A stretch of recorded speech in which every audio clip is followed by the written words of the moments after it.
Bismillahirrahmanirrahim. Qala al-musannifu rahimahullah wa nafa'ana Allah bihi wa bi'ulumihi wa amaddana bi barakati fid dharaini amin.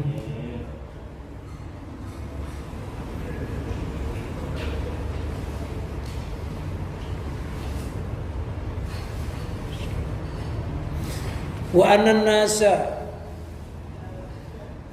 fi dzalika ala salasati aqsamin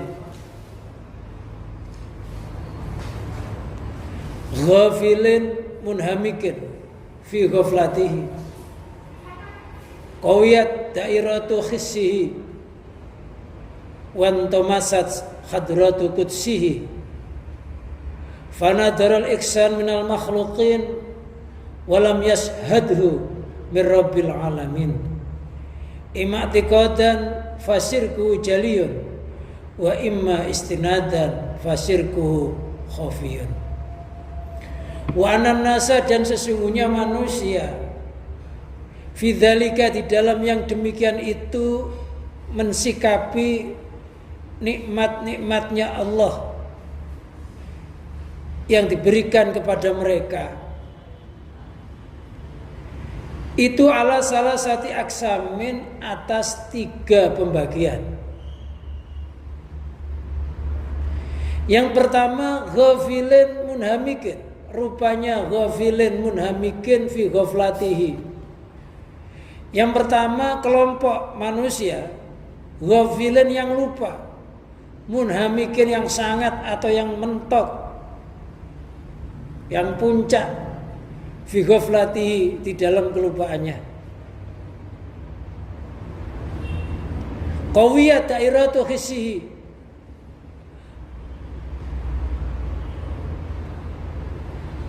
ruang lingkup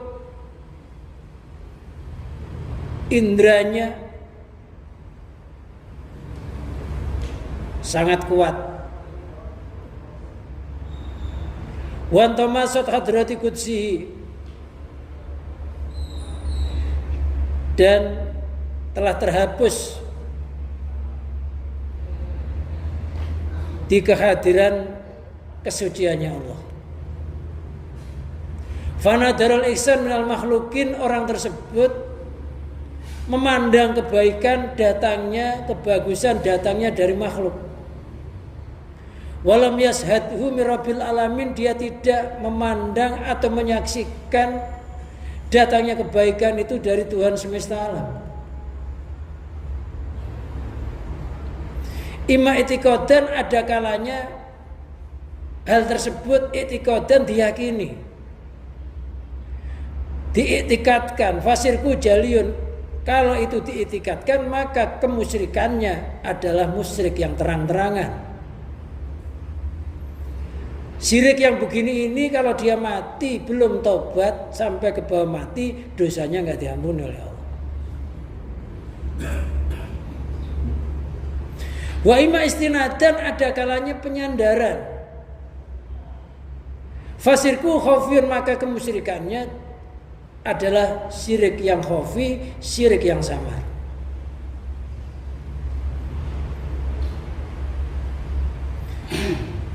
Wa anna ay wa ukhbiruka, artinya saya memberikan berita kepadamu, annan nasa, sesungguhnya manusia, fi dzalika, di dalam yang demikian itu, ay fi hali wurudin nikmati, artinya di dalam keadaan datangnya nikmat alaihim, atas mereka, alayati akhadin, atas tangan seseorang. Jadi ketika kita diberikan nikmat oleh Allah, tentu nikmat itu akan lewat seseorang. Mesti, sebagaimana Allah akan menjadikan nikmat bumi supaya menjadi subur, tanaman supaya menjadi gemuk, maka ada sarana namanya hujan. Kita dapat rezeki, dapat uang, ada sarana melalui tangan orang lain.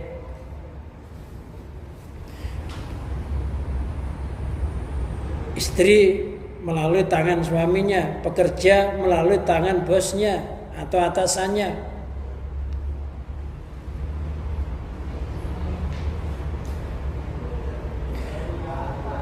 Ketika manusia mendapatkan nikmat yang diberikan oleh Allah melalui tangan seseorang, ala salah satu aksamin, itu terbagi menjadi 3 bagian. Dan 3 bagian ini tidak kita harapkan.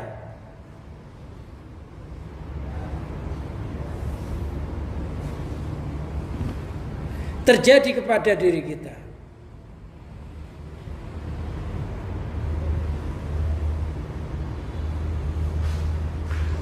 Yang pertama, ghafilun, orang yang lupa anillahi dari Allah.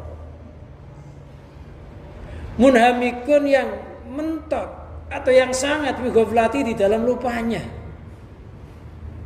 Mutanahin, artinya yang mentok, via, di dalamnya. Ghaflah, lupa. Ada orang yang lupa, yang sangat lupa, gak ngerti Tuhan. Mungkin kelompok ini digaris, termasuk orang-orang yang komunis. Wantomasat hadratu qudsi,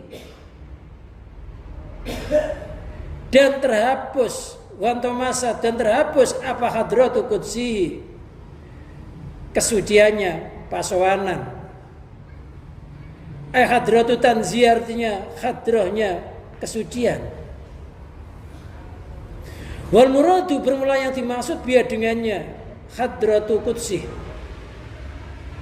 itu basiratuhu, penglihatan hatinya, allati hiya mamba'u tanzihillah, yang menjadi sumber kesuciannya Allah Ta'ala.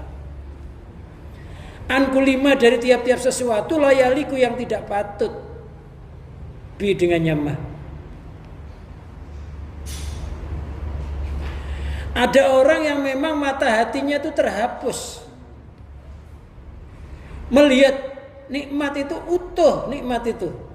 Artinya kalau kita dikasih rezeki melalui manusia, yang dilihat ya hanya manusia itu. Hatinya nggak pernah memandang makhluk itu sebagai lantaran atau penyebab. Jadi mata hatinya itu terhapus. Jadi karena alam. Jadi kalau panas ya karena matahari. Kalau nggak ada matahari ya nggak akan timbul panas. Kalau dia bekerja dapat penghasilan, ya penghasilan itu karena bekerja. Kalau dia nggak bekerja, nggak dapat penghasilan, nggak ada hubungannya sama Allah. Padahal nggak begitu. Ada binatang yang hidupnya diam aja, rezekinya datang, ada nggak? Apa? Laba-laba. Dia diam aja, pasrah sama Allah, dikirim oleh Allah rezekinya. Ada yang nyari rezeki aja siang, malam, sore, pagi, sore, siang, malam, nyari rezeki aja, nyari duit aja, sholat enggak, zikir enggak, ngaji enggak. Ke masjid sekali nyuri sendal.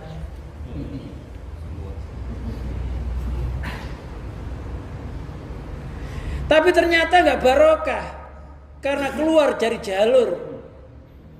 Mestinya lampu merah harus sholat, ya nggak sholat. Akhirnya rezekinya nggak diberikan keberkahan oleh Allah. Itu digambarkan oleh Allah binatang semut.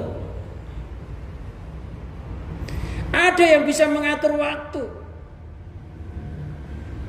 penuh dengan etika, tata krama terhadap makhluk, ya tata krama terhadap Allah, dan dia bisa mengatur waktu, kapan dia mencari rezeki, kapan dia beribadah, kapan dia memuliakan orang tuanya, dan dia diberikan rezeki yang barokah.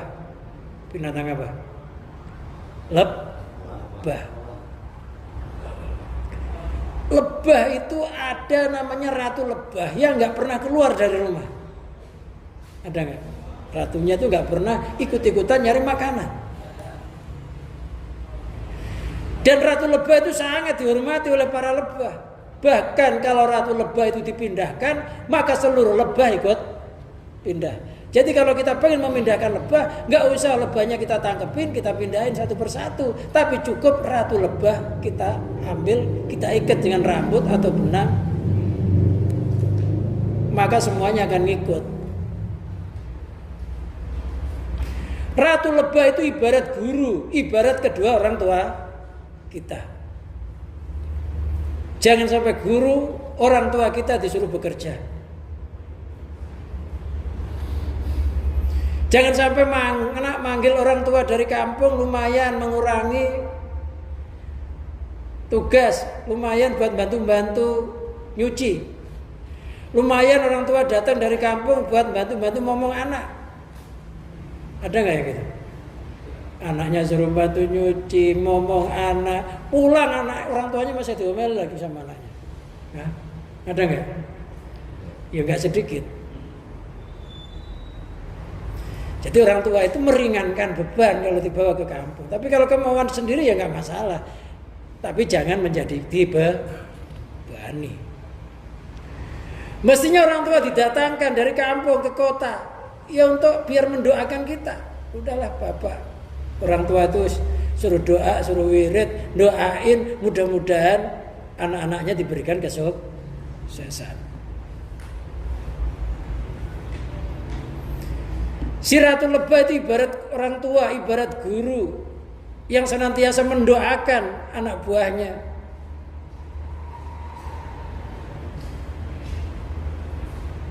Dan si lebah tahu kapan waktunya pergi. Dan tidak sembarangan apa saja dicaplok.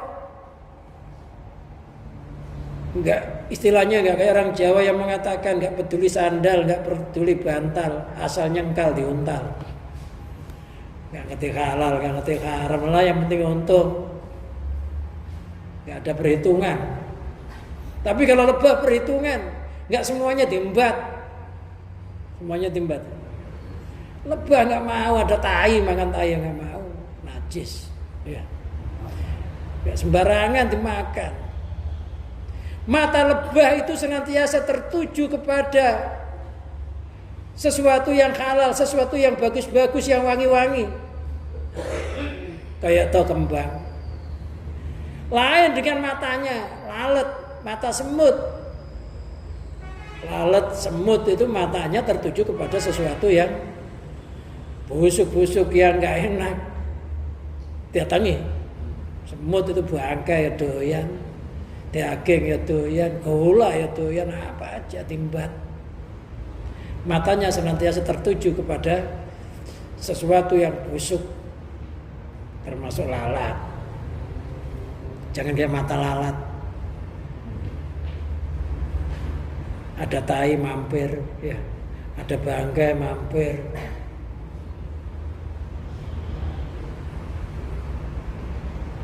Jangan. Enggak sembarangan.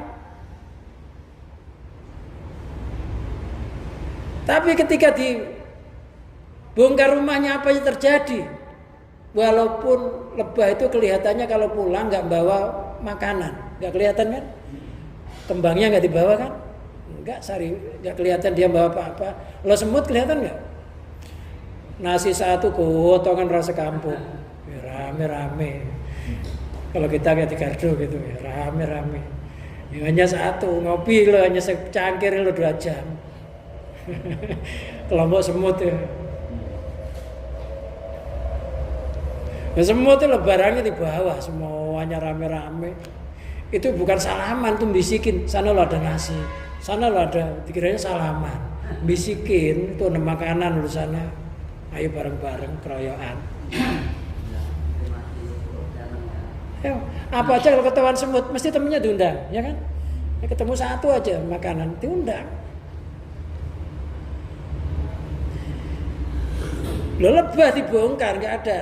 Ketika dibongkar, ternyata walaupun lebah itu hidup di madu, lebah nggak pernah terperangkap di dalam madu itu. Dibongkar ada madu untuk apapun. Kalau semut doyan madu nggak? Doyan semut madu. Semut itu apapun doyan. Ketika semut menemukan madu, dia berusaha mencicipi madu itu, merasakan manisnya madu. Semut nggak puas, namanya semut. Pengen membawa madu itu.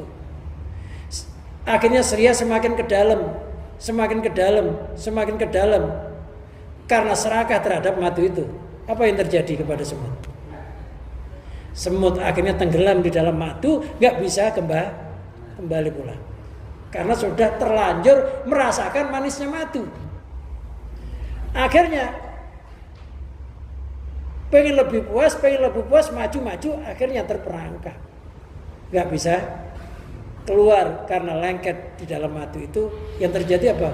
Mati sih semut. Kita ini jangan serakah kayak semut. Diberikan kenikmatan, kurang puas, akhirnya tenggelam. Di dalam kenikmatan itu hatinya lupa kepada Allah. Kayak semut menjilati madu, nggak puas, pengen maju, ternyata malah mati. Tapi lebah walaupun duduk di madu nggak pernah terperangkap, nggak bisa terbang. Karena dia ngerti itu hanya untuk bekal akhirat. Ayo siapa aja yang serakah akan terperangkap di dalamnya. Kalau dalam bahasa Al-Hikam, munhamikun fi ghaflatihi, yang sangat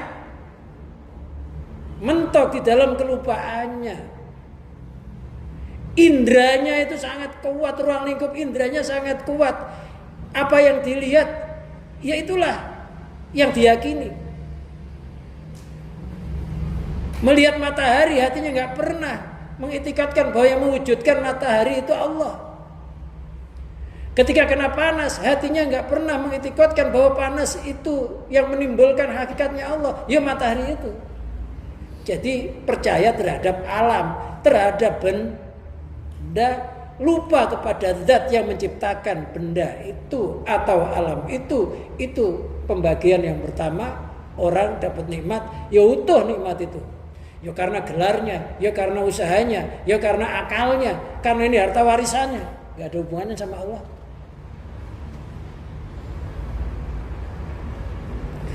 Yakni anamal haldahu,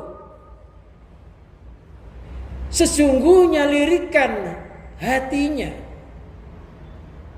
atau lirikannya, waman dorau, dan pandangannya itu al-mukawanatu, beberapa makhluk, sesuatu yang tercipta, fakot saja. Jadi yang dilihat ya alam itu.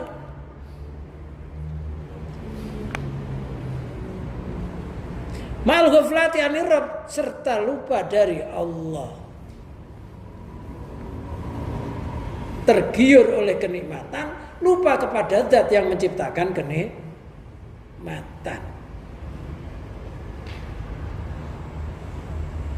Pokoknya itu kok dia kalau nggak kerja, ya nggak makan. Jadi dia dapat nikmat itu karena akalnya, karena gelar sarjananya, karena banyaknya hubungannya. Wan tamasat, dan terhapus hadratu qudsi, di hadrah kesuciannya Allah. Hadratu tanzih artinya hadrah kesucian. Wal muradu biya basiratuhu allati yamambau tanzihillah ta'ala. Yang dimaksud dengannya hadratu tanzih adalah penglihatan hatinya atau mata hatinya yang menjadi sumber kesuciannya Allah Ta'ala. An kulli ma la yaliqu bih, dari tiap-tiap sesuatu yang enggak patut dengannya. Jadi hati itu diciptakan oleh Allah satu, memang tujuannya untuk memandang yang maha satu. Mata kita boleh memandang banyak, karena alam ini memang bermacam-macam corak, bermacam-macam gerak, bermacam-macam bentuk, bermacam-macam tujuan. Manusia di dunia ini aja bentuknya udah macam-macam, tujuannya macam-macam, keinginannya macam-macam. Satu segi ada yang meninggal, satu segi ada yang terlahir. Satu segi ada yang tersenyum, satu segi ada yang susah, cemberut. Alam yang bermacam-macam coraknya begitu itu, hati kita nggak boleh terpengaruh oleh corak alam itu. Hati kita harus memandang satu penggeraknya adalah Allah Subhanallah Maha Suci. Allah menciptakan manusia yang beraneka ragam bahasa, tujuan, pikiran, dan nggak benturan. Siapa kalau nggak Allah yang Maha Suci? Maha Suci Allah. Kalau ada campur tangan makhluk bisa melakukan itu. Jadi maksud Maha Suci itu Maha Suci Allah dari campur tangan makhluk bisa melakukan hal itu.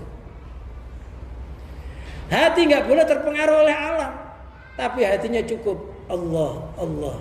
Innallaha ala kulli syai'in qadir. Sesungguhnya Allah Maha Kuasa atas segala sesuatu. Hatinya itu Allah satu, matanya melihat banyak, hatinya tetap satu. Itu namanya ahadiyah kasrotiyah, memandang banyak di dalam satu.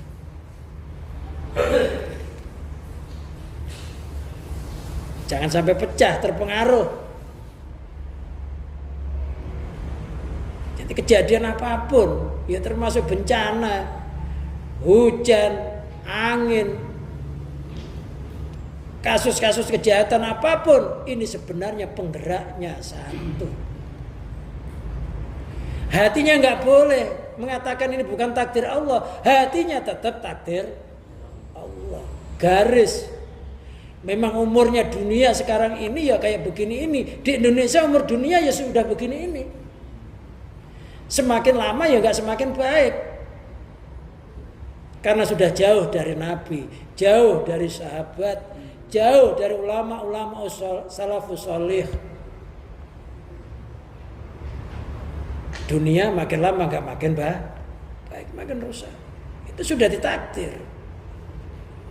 Loh kok makin rusak? Iya, segala sesuatu selain Allah itu harus mengalami kerusakan, harus mengalami perubahan. Kalau nggak berubah, nggak pernah rusak, itu namanya Tuhan. Allah itu loh cinta kepada hambanya, nggak pernah rusak cintanya, walaupun dikhianati, walaupun hambanya maksiat, nggak ngakui Allah sebagai Tuhan, loh masih dipasok makanan sama Allah. Allah yang nggak pernah berubah. Maka cintailah yang cintanya nggak pernah berubah. Siapa? Allah Subhanahu wa ta'ala.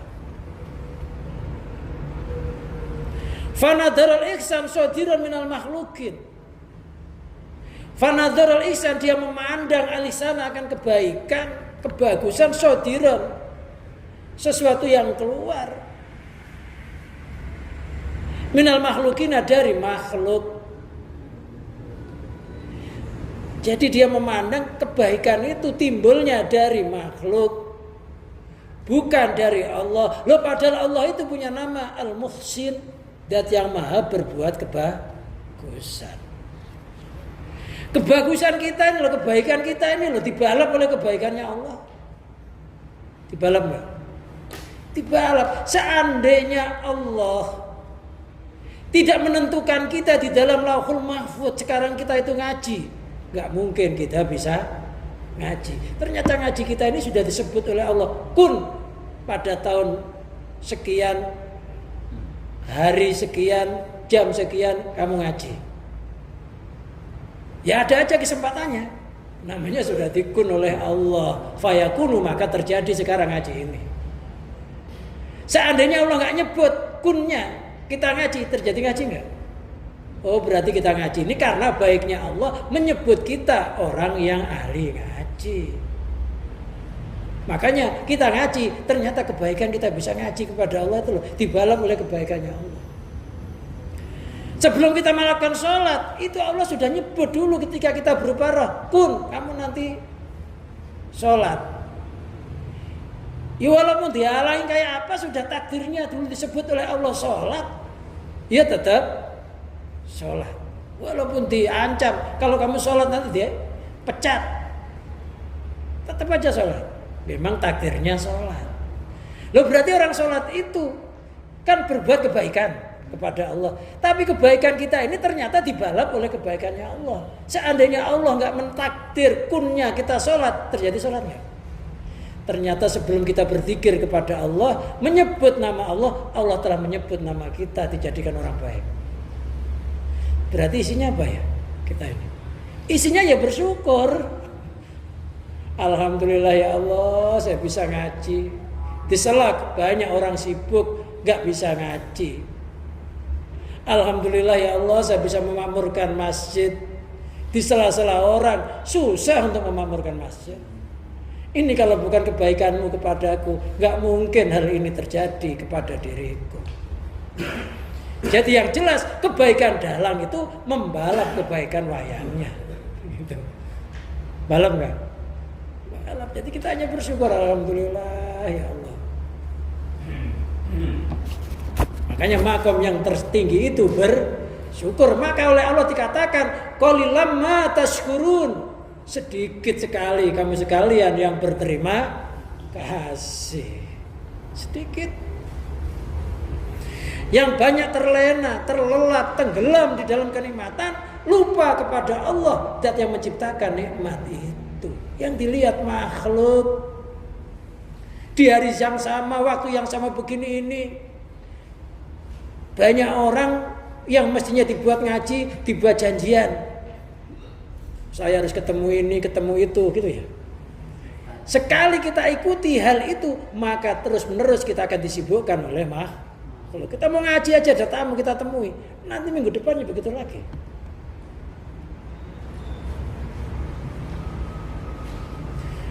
Memandang kebaikan kepada makhluk, akhirnya dia susah meninggalkan makhluk hatinya karena sudah terekam. Loh, kalau makhluk itu hatinya susah ditinggalkan dalam hati, maka ketika sholat ya bayang gambar makhluk. Apa makhluk itu? Ya segala sesuatu yang tercipta, itu namanya makhluk selain Allah. Keluar dari makhluk.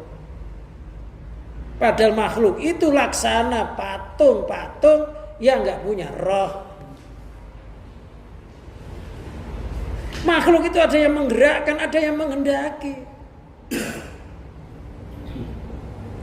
Lantas kita tundui. Seandainya ada orang baik sama kita, dan kita itu ngerti bahwa orang itu baik karena diri kita, bukan karena Allah, pasti kita nggak mau baik lagi sama orang itu. Ya, kita ngasih orang lah gampangnya, ngasih sesuatu sama orang. Akhirnya orang itu cari muka, baik-baikin kita, berharap supaya dikasih lagi. Seandainya kita ngerti orang itu cari muka kepada kita,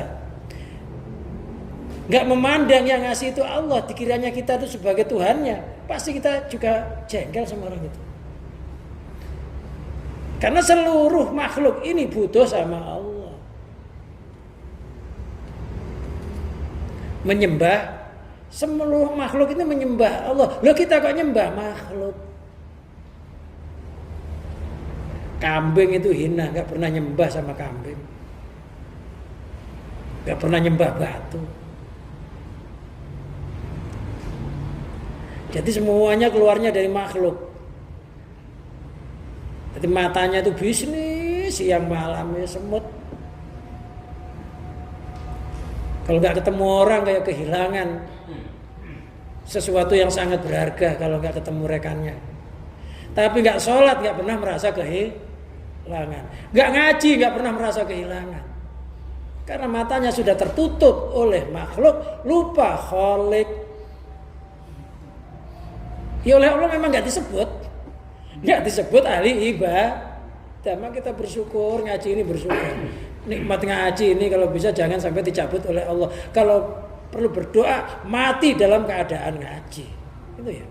Berdoa mati dalam keadaan sholat, mati dalam keadaan beramal kebaikan, itu harapannya. Ya, walaupun dulu kita punya masa lalu yang jelek, ya biarkan masa lalu.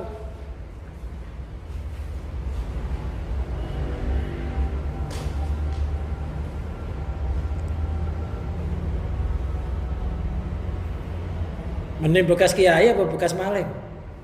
Hah? Bekas kiai apa bekas maling kalau suruh milih? Mending bekas maling daripada bekas kiai. Dulu alim pakai sorban coba. Sekarang beda. Ini kan bekas maling, bekas berandal. Wali itu banyak yang bekas berandal.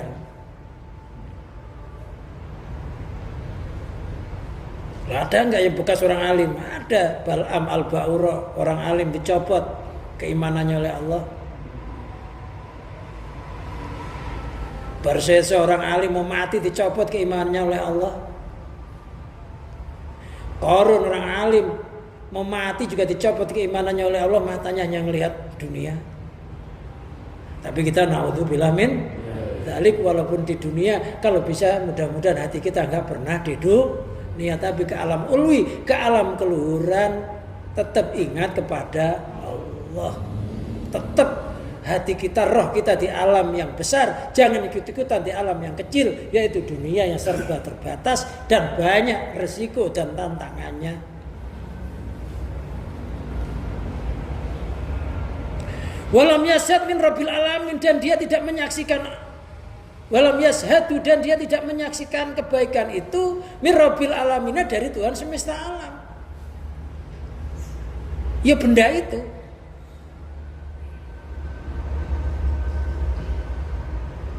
Ima itikodan, ada kalanya diitikotkan. Biaya takidah, dengan umpamanya dia mengitikatkan atau meyakini annal mu'assira, sesungguhnya yang membuat pengaruh, wal mu'tiyah, dan yang memberi, wal abdu hakikatan, itu adalah hamba di dalam hakikatnya. Ya, ada orang hatinya mengitikatkan, meyakini bahwa yang bisa memberikan pengaruh, yang memberi itu ya hamba. Hatinya itu nggak pernah merasa bahwa orang ngasih itu sebenarnya digerakkan oleh Allah melalui sifat jawatnya sehingga dia dermawan. Hatinya nggak pernah melihat bahwa yang ngasih itu hakikatnya Allah, makhluk sebagai perantara. Maka diucapkan alhamdulillah, segala puji milik Allah. Barakallahu fiik, semoga Allah memberikan keberkahan terhadap dirimu. Karena hakikatnya kamu bisa ngasih itu, yang bisa ngasih hakikatnya Allah. Maka didoakan barokah kepada Allah. Ya bersyukur hidup senantiasa oleh Allah dijadikan tangan yang di atas. Bersyukur di atas adalah sifatnya Allah. Tapi jangan merasa bisa memberi. Makanya kita jangan menerima sesuatu dari seorang pun sebelum kita mengitikadkan yang ngasih hakikatnya Allah di dalam hati. Nah, kita ucapkan alhamdulillah, kita katakan barakallahu fiik, semoga Allah memberikan keberkahan di dalam dirimu. Kita jawab barakallahu alaik, ya semoga ya Allah memberikan keberkahan atasmu. Apa harus mengatakan Allah? Ya, karena hakikatnya Allah. Loh, kalau orang itu ketika mendapatkan nikmat, mata zahirnya makhluk, hatinya juga makhluk, bukan Allah yang ngasih, fasyirkuhu jaliyun, maka itu adalah syirik atau kemusyrikan yang terang-terangan. Itu asli kafir. Asli kafir. Kafir itu artinya tertutup dari Allah. Melihat makhluk itu namanya kafir. Kafir itu namanya hajib, yang terdinding. Jadi maknanya kafir itu tertutup makhluk, lupa Allah, itu namanya kafir. Kalau ingat Allah, ya ingat makhluk, itu syirik.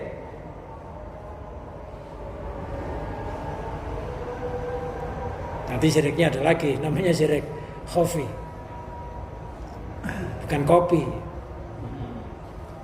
Yuhriju an da'iratil iman, syirik yang kayak begitu itu, keyakinan yang kayak begitu itu, yuhriju an da'iratil iman, bisa mengeluarkan dia dari ruang lingkup keimanan ila da'iratil kufri, menuju ruang lingkup kekufuran atau kekafiran.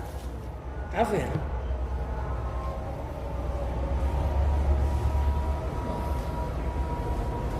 Makanya apapun yang kita ambil, jangan lupa ini hakikatnya Allah yang ngasih, yang memberi Allah.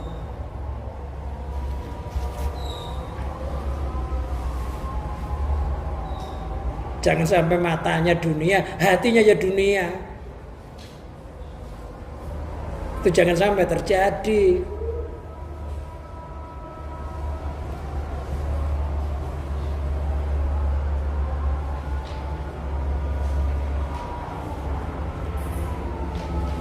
Ini yang syirik. Orang ini dihukumi kafir, kalau mati nggak boleh disolati. Yang ini. Karena udah nggak percaya Tuhan, nggak percaya Allah. Orang mati gak disolati itu yang kayak begini. Yang kedua orang jahid. Jahid itu menentang agama. Misalkan ngomong, buat apa sih sholat? Kerbo aja nggak sholat, gemuk. Itu namanya jahid. Saya nggak sholat juga nggak kena azab. Itu namanya jahid. Saya nggak sholat juga nggak kena azab, malah duit saya banyak. Orang yang begitu itu menurut kitab fikih dihukumi jahid. Orang jahid itu kalau nggak tobat sebelum mati nggak boleh disolati, nggak boleh disolati. Itu namanya jahid. Murtad jahid. Kalau jahid masih dihukumi Islam, tapi kalau mati nggak tobat nggak boleh disolati. Karena orang menentang agama, nantang Allah. Ada nggak artis yang gitu? Itu kalau mati jangan disolati kalau nggak tobat.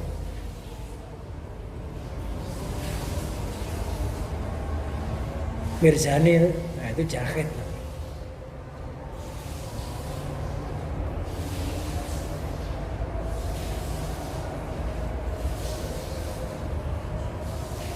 Tapi jahid itu nantang agama, nantang azabnya Allah. Wa ima istinadzan, dan ada kalanya penyandaran atau menyandarkan bi ayat takidza anal mu'tiya wallah, dengan umpamanya dia mengitikadkan anal mu'tiya, sesungguhnya yang memberikan, wallah itu adalah Allah, hatinya Allah, zahirnya makhluk. Apakah yang begitu itu sudah iman tingkat tinggi? Belum. Itu bukan iman tingkat tinggi. Hatinya Allah, zahirnya makhluk. Walakin asnadza dzalika ilal makhluqat. Jadi dia mengitikadkan bahwa yang memberi itu adalah Allah. Walakin asnadza dzalika ilal makhluqat. Tetapi dia menyandarkan pemberian itu kepada makhluk. Ala jihati kauniyah, atas arah keadaannya makhluk itu asbaban, beberapa sebab ghairu mu'assiratin, yang tidak berpengaruh, yang tidak mempengaruhi. Jadi kalau kita, orang itu ketika mendapatkan nikmat, hatinya itu mengitikadkan bahwa yang memberi itu hakikatnya Allah, tapi zahirnya masih memandang makhluk sebagai sebab. Jadi kalau nggak ada si fulan, saya nggak akan dapat duit ini. Kalau nggak ada suami saya, pasti istri saya nggak ada suami, pasti istrinya kelaparan. Jadi suami sebagai penyebab datanya rezekinya istri. Tapi dia mengitikadkan suami itu hakikatnya yang menggerakkan Allah. Makhluk itu digerakkan oleh Allah, tapi masih ada makhluk sebagai sebab atau perantara.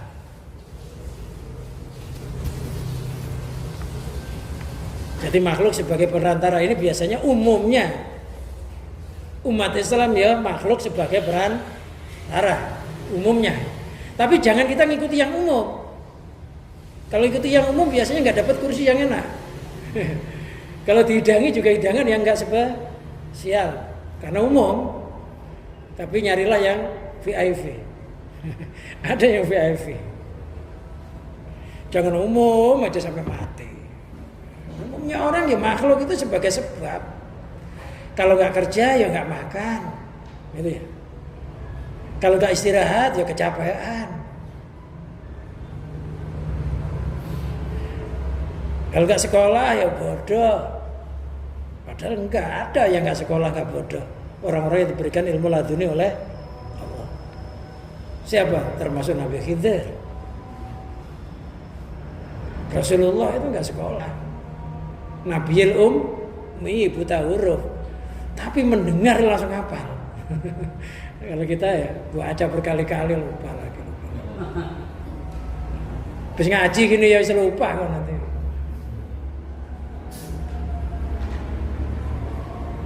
Walau lahum lam yahsil. Walau sekiranya nggak ada makhluk, maka nggak akan berhasil itu pemberian. Kalau nggak ada makhluk, nggak akan ada pemberian.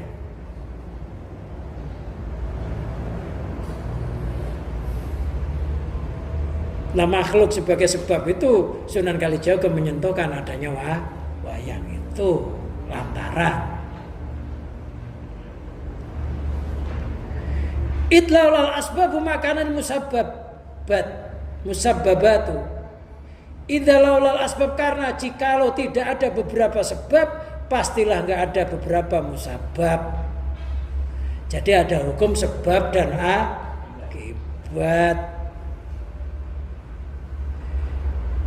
Kalau nggak ada sebab, nggak ada musabab. Fasirku khofiyun. Kalau orang meyakini bahwa makhluk itu sebagai perantara terhadap nikmatnya Allah, maka orang itu masih dihukumi syirik. Namanya syirik khafi, mensekutukan Allah secara samar. Karena hatinya masih ingat Allah, zahirnya makhluk. Kalau tadi kan zahirnya makhluk, hatinya ya makhluk. Kalau ini zahirnya makhluk, hatinya Allah. Makhluk dianggap sebagai patung yang digerakkan oleh kekuasaannya Allah.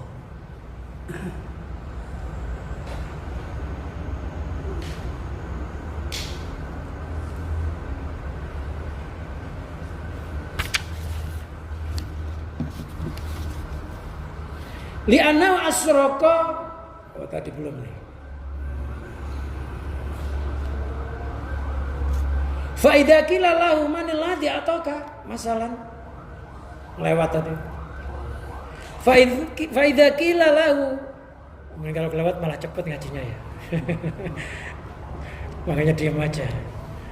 Fa idza qila lahu manil ladzi ataka, masalan qala Allah. Ketika dikatakan kepadanya mandal ladzi ataka, siapa yang ngasih kamu? Dikatakan jadi begitu umpamanya. Dia jawab, Allah yang ngasih. Walakin laula fulanun allati ja'a min qibali lam yahsil ta'un. Akan tetapi jika enggak ada si fulan yang datang ke arahnya, pastilah pemberian ini enggak akan berhasil. Yang ngasih ya Allah. Tapi kalau enggak ada dia yang ke sini, enggak akan ada ini pemberian. Karena kalau enggak ada sebab, pasti enggak ada musabab.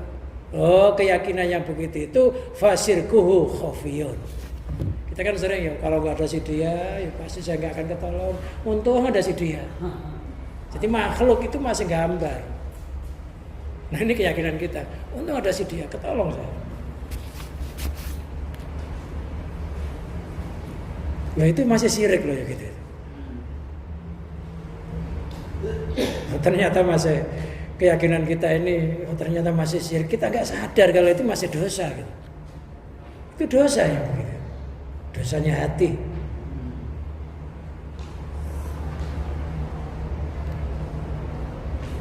Jadi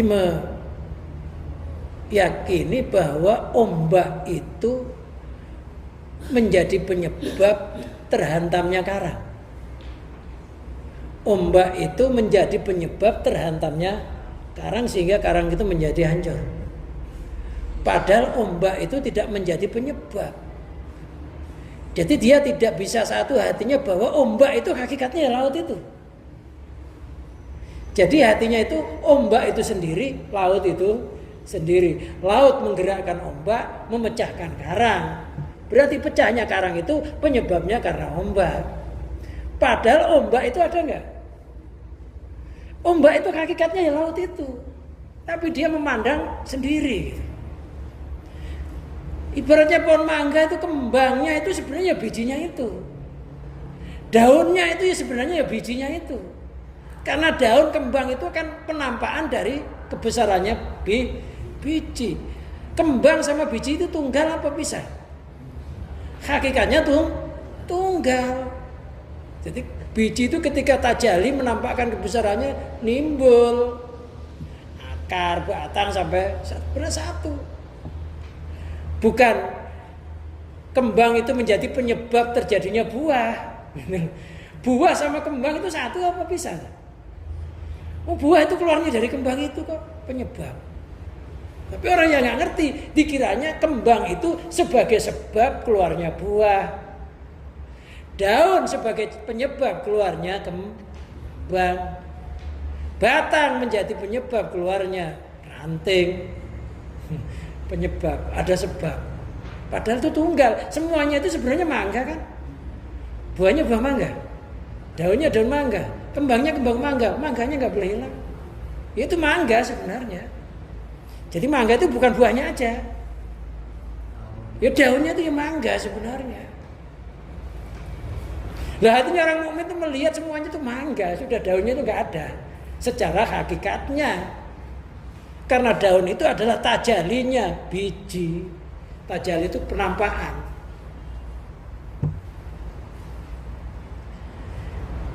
Jadi kalau kita mengitikadkan masih ada ombak sebagai penyebab pecahnya karang itu syirik khafi. Padahal itu sebenarnya laut. Ombak itu sebenarnya tidak ada. Yang ada laut. Ombak itu adalah air laut yang meninggi. Ya kan? Ada nggak ombak? Nggak ada.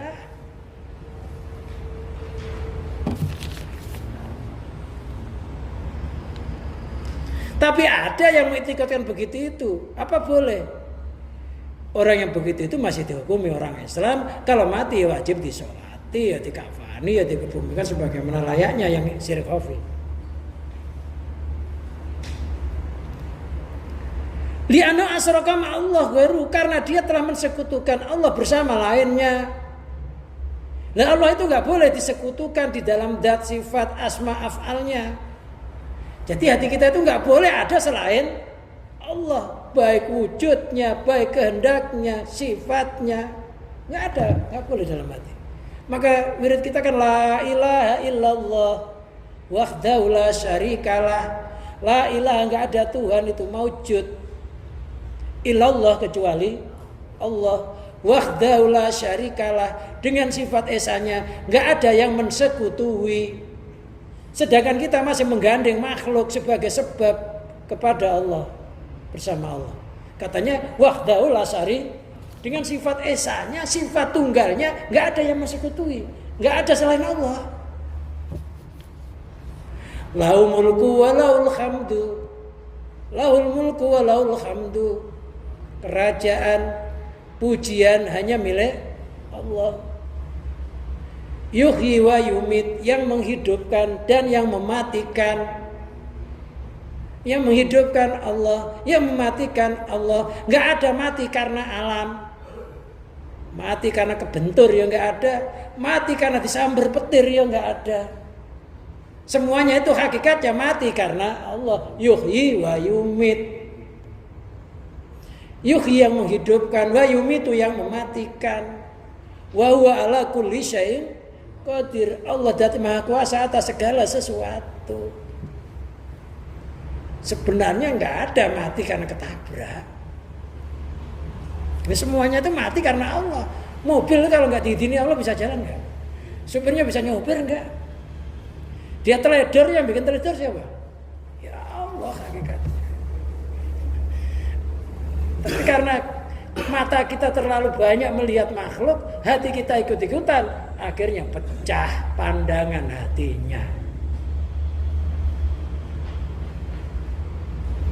Ya setiap hari diwiridkan, tapi kita masih mensekutukan. La ilaha illallah wahdahu la syarikalah, itu kan tiap hari nggak, dengan sifat esanya Allah nggak ada yang mensekutui. Dalam hati saya hanya Allah, Allah, Allah. Loh, ternyata ada selainnya. Ternyata masih mematu. Jadi Allah itu nggak mau dimatu. Allah itu nggak mau dalam hatinya orang mukmin itu ada selain Allah. Sebagaimana istri kita nggak boleh suaminya nikah lagi. Tapi Allah lebih cemburu ketika orang mukmin ada di dalam hatinya selain Allah. Cemburunya Allah itu mengalahkan seorang istri pengen Seorang istri dimati oleh suaminya. Allah lebih cemburu. Jadi Allah itu cemburu kalau sampai di hatinya orang mukmin ada dua.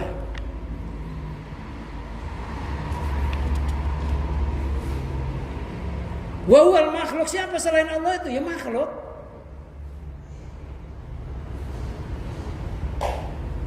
Walam yakid anillahi ta'ala, dia tidak bisa sirna anillahi ta'ala, jauh dari Allah.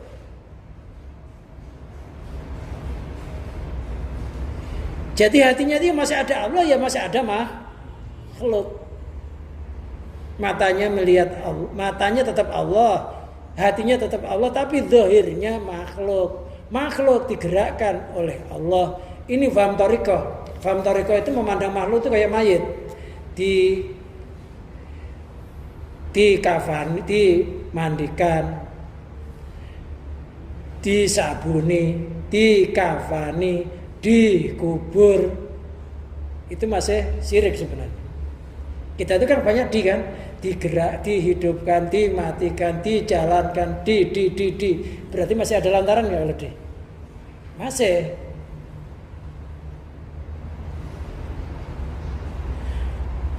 Fahuwa mu'minun, orang yang berkeyakinan kayak begitu itu dihukumi orang mukmin.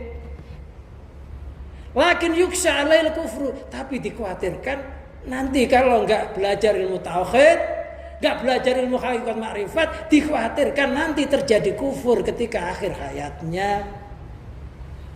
Wal iyadu billah, perlindungannya kepada Allah. Jangan sampai kita terus menerus mengitikadkan kayak begitu, belum sirna segala sesuatu selain Allah, sudah mati.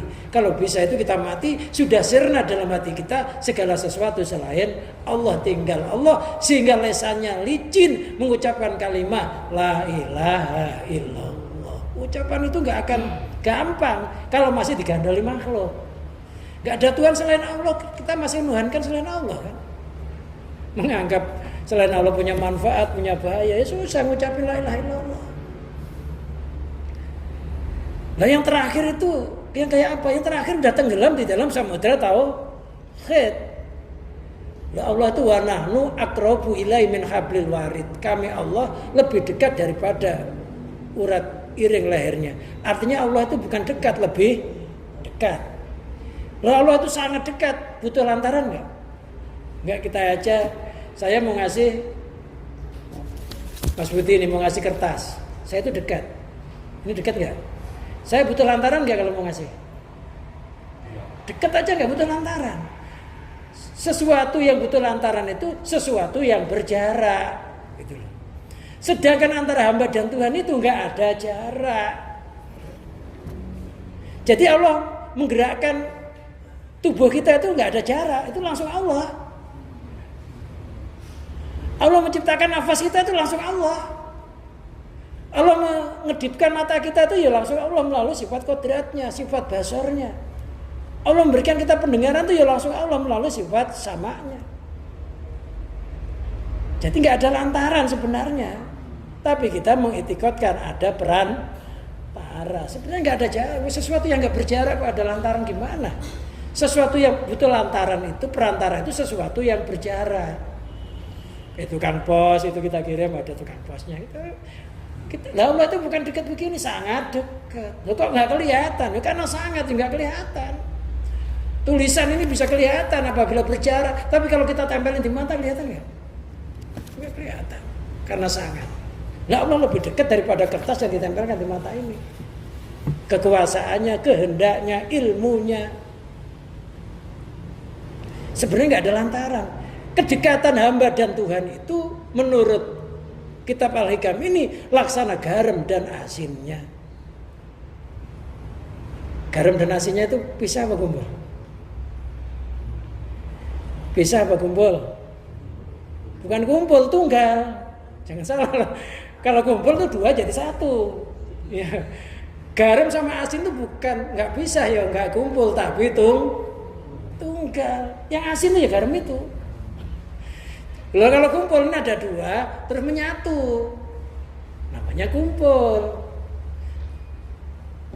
Jadi garam sama asin itu bukan kumpul, tapi memang dia tunggal wahdah. Itu yang dimaksud wahdah la syarikalah. Enggak ada yang mensekutukan garam itu.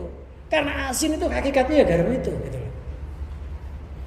Nah, alam semesta ini hakikatnya ya kebesarannya Allah yang enggak berjarak dengan kekuasaannya Allah, kehendaknya Allah. Maka orang yang imannya tinggi, tarku masih wallah, matanya itu sudah Allah. Hatinya karena kuat keyakinannya terhadap Allah sehingga pandangan matanya terkalahkan. Tapi tetap stabil.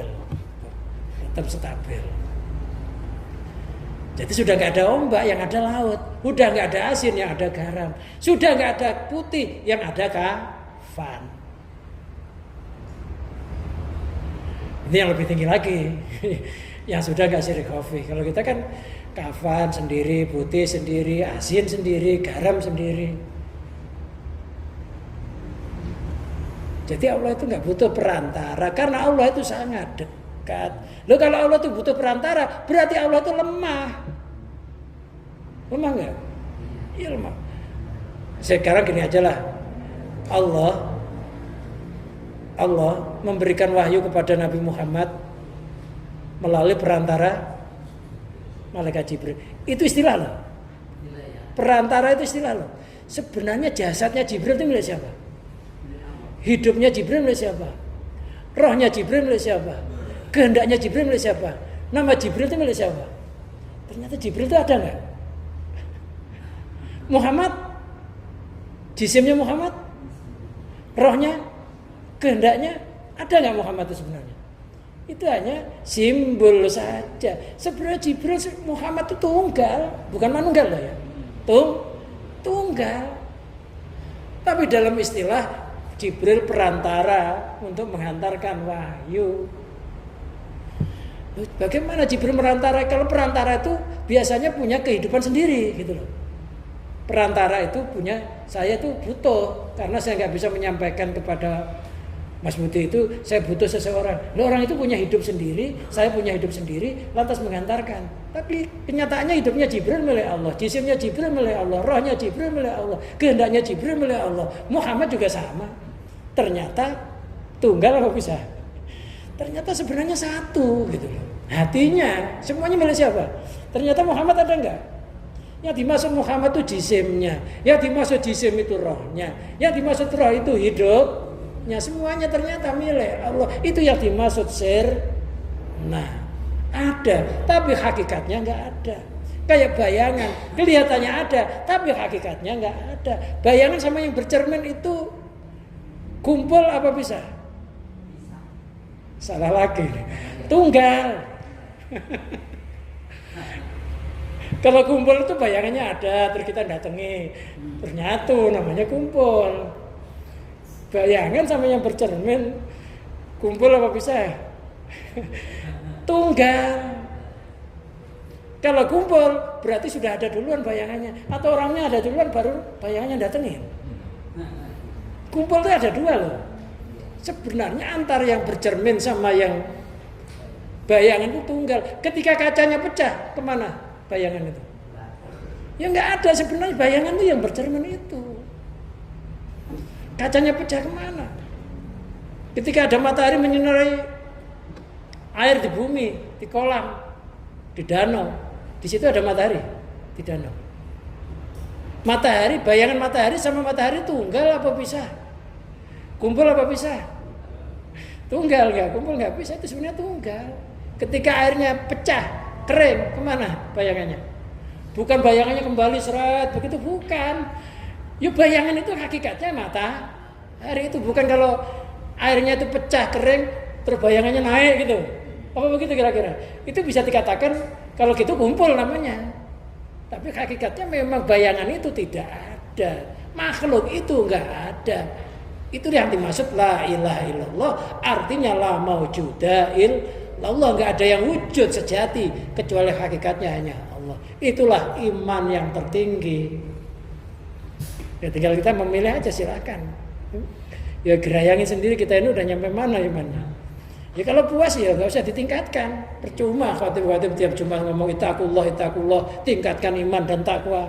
Khatibnya ngomong begitu, tapi imannya segitu-gitu aja. Suruh ngaji tauhid, takut nanti kamu stres loh. Ngaji tauhid itu stres.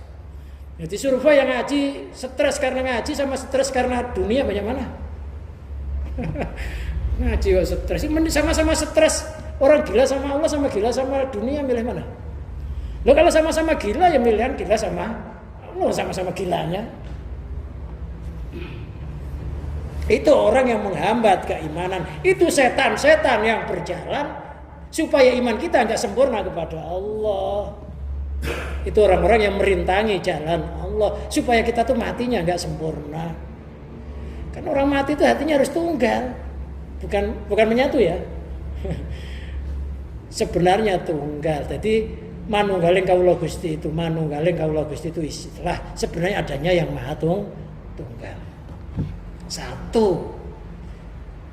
Itulah yang dimaksud wahdahu la syarika lah, yang setiap hari kita wiridkan, tapi kita agak mengerti maknanya yang sebenarnya. Wallahu alam bishawab. Ya, kita akhiri pengajian ini. Ya mudah-mudahan ya walaupun nggak bisa mencapai kesempurnaan iman, ya mudah-mudahan dengan pertolongannya Allah nggak ada yang tidak bisa. Kalau Allah nolong kepada hambanya, semuanya bisa jadi yang penting kita itu istiqomah, niat ngaji karena Allah, istiqomah berdoa mudah-mudahan mati mempunyai iman yang kamil, mukamil. Kamil artinya iman yang sempurna, mukamil artinya menyempurnakan untuk orang lain, anak-anaknya jadi iman, istrinya, keturunannya. Mudah-mudahan kita menjadi ahli iman, tauhid, Islam bi barakatil Fatihah. Bismillahirrahmanirrahim.